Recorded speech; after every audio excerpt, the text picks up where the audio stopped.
সোহেলি, রাঙামাটির যে একমাত্র যে পশুর হাট শহরে সেটি ইতিমধ্যে অনেকখানি জমে উঠেছে বলতে বলতে পারি আমরা।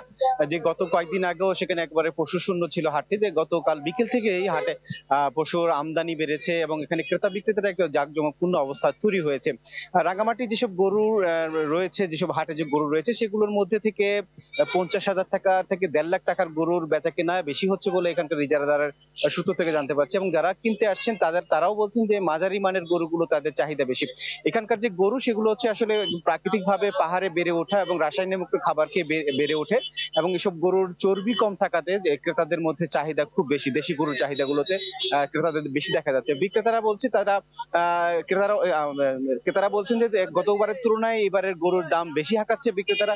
তবে বিক্রেতারা বলছে যে বিভিন্ন গরুর খাবারের দাম সহ বিভিন্ন যাতায়াত খরচ বেশি হওয়ার কারণে তারা কিছুটা বেশি দামে বিক্রি করতে হচ্ছে।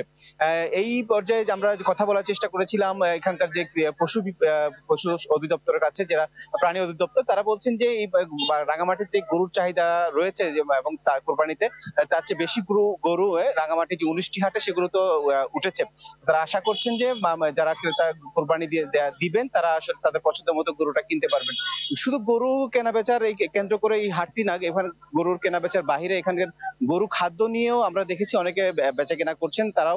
যারা ঘাস এগুলো বিক্রি করছেন তারাও বলছেন যে গরুর বেচা কেনার সাথে সাথে মানুষ গরুর খাবার নিয়েও যাচ্ছেন।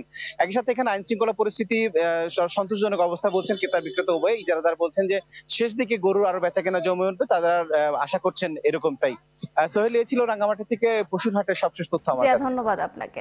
দর্শক, রাঙামাটির গরুর হাটের খবর জানাচ্ছিলেন সহকর্মী জিয়াউল হক।